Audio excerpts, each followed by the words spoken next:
আসসালামু আলাইকুম, সবাইকে শুভ নববর্ষ। আজকে একটা ভালো খবর নিয়ে আসলাম আমাদের বীর ভাইদের নিয়ে।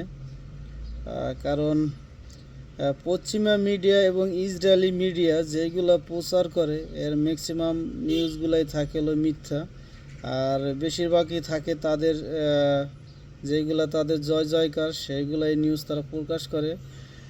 আর এটার কারণ হলো কি, হয়তো একটা দেশের হয়তো নেতা ঠিক না থাকলে হয়তো তাদের গোষ্ঠী যে কতটা মনোবল হারায়, এটার জন্যই হয়তো তারা পশ্চিমা মিডিয়াগুলো এবং ইসরায়েলি শক্তিশালী মিডিয়াগুলো এরা হতাশ নিউজগুলোই বেশিরভাগ প্রকাশ করে।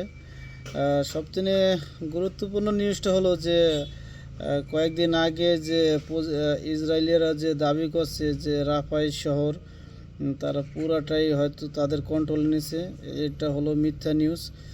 কারণ তারা যেগুলো নিউজ করে সেটা এক ধরনের, আর মাঠের নিউজ হলো আর একটা। বিশেষ করে রাফাই শহরে আমাদের বীর ভাইরা প্রতিরোধ গড়ে তুলছে, এতে ইসরায়েলি সেনারা পিছু হটছে এবং অনেক ক্ষয়ক্ষতি হয়েছে।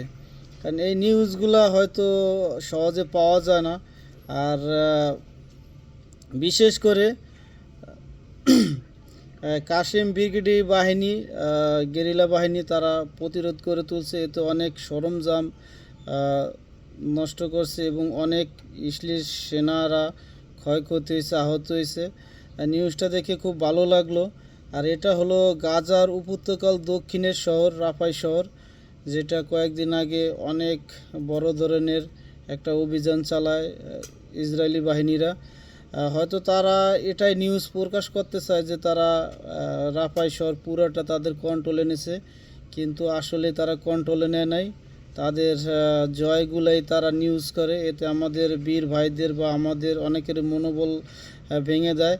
কারণ একটা জিনিস দেখেন, কয়েকদিন আগে বাংলাদেশে আওয়ামী লীগ ছাড়া কোনো কথা বলা যেত না। আওয়ামী লীগে এত জনপ্রিয়তা ছিল, দেখেন তাদের নেতৃত্বের অভাবের কারণে দেখেন আজকে তারা কতটা দুর্ভোগে আছে।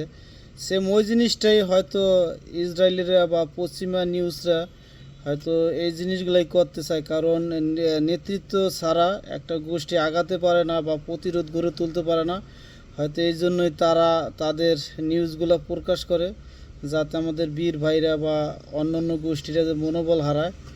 বিশেষ করে ধন্যবাদ কাশেম কাশেম ব্রিগেডি বাহিনীর, কারণ তারা এই মুহূর্তে আপনার রাফাই শহরে অনেক প্রতিরোধ করে তুলছে, এতে পিছু হচ্ছে। এই নিউজগুলো অনেক পত্রিকায় পাবেন, এটা দেখে খুব ভালো লাগলো, তাই ভাবলাম হয়তো আপনাদের সাথে শেয়ার করি। সবাই ভালো থাকবেন, আল্লাহ হাফিজ।